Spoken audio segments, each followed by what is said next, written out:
I need a Lupita for my, yeah, I'm the actor, she's a playwright. I need a Denai to my Lupita. Lupita and Denai are, I love them. I mean, Denai, I write plays, so we can I know, like, but you're talk not an about a play African that we woman. You're right. Yeah.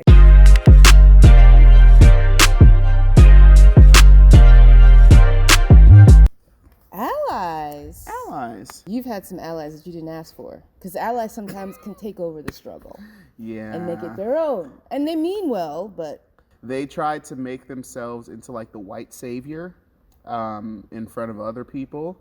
Yeah, sometimes allies can try and put themselves at the center of the struggle to show that they empathize and that they understand, but it's a very thin line between understanding the struggle and placing yourself in the center of the struggle, because you're just not. It's hard to be a good ally because sometimes it's like you do these things that are noble, but then it's like if you want the praise for it, that sometimes takes away from the good intention. And so I feel like some of the best allies are the ones that do the things when no one is watching them. If you expect to be praised for doing the right thing, then you're doing it wrong. And this isn't just talking about like white and black allies right now, but this is men empathizing with women and the things that they go through, cis hetero people empathizing with the things that queer people go through, all the things.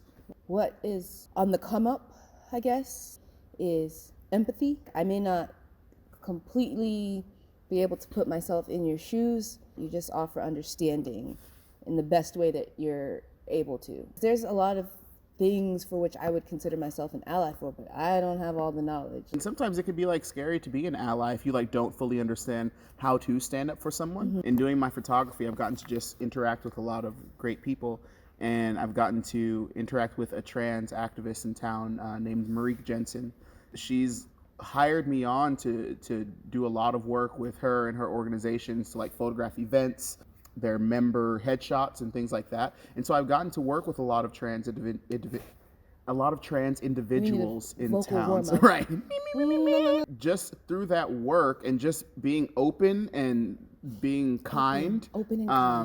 I've gotten to learn a lot about the trans community and how to interact and stand up for trans people and things that we may not think about that they have to think about in order to stay safe and to stay alive. So I feel like a good way to be an ally, even if you don't know what exactly that person is going through, is just to listen more than you speak. I would agree. Openness via listening and kindness. You can never go wrong with that, with those behaviors. Yeah. You know, I spend a lot of time around what we've dubbed professionals. Lawyers, doctors, dentists, engineers. I love the allies that I find in those professional communities that validate this career that I've chosen as a valid, full career. Because some professionals are just like, oh, cool, that's your little thing that you do. Mm-hmm. Your hobbies. Yeah.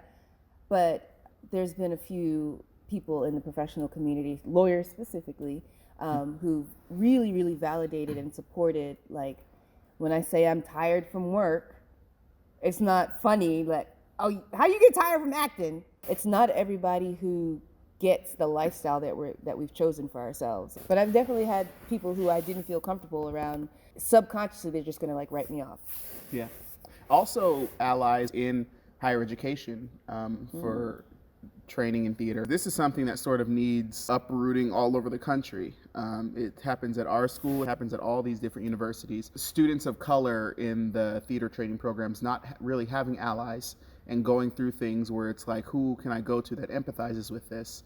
Not even so much who can I go to that empathizes with this, who can I go to who understands this and has experienced this? Because there are allies that we find in certain professors who are white, that where it's like, okay, it's nice that you listen to me, but also I want somebody who has experienced this firsthand, because there are certain levels and complexities to this situation that I feel like you don't fully grasp.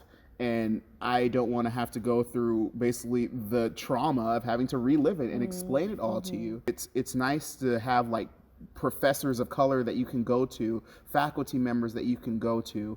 And you know that saying of like, you can't be what you can't see. We need those professors who look like us, who are doing what we do, so that we know this does exist and this can be done. And then even like therapists. Yeah. There's all these moves to have these databases for therapists of color, because the African American community is just now getting on the therapy.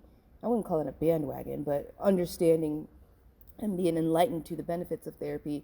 But we're all having to go see white therapists because we just don't have people of color to go to. So now these databases are coming out. I was just reading an article that helps people of color find other therapists who are of color.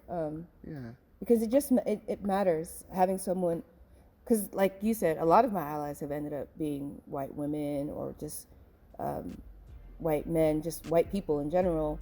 But it makes a huge difference when you have someone in your corner that looks like you.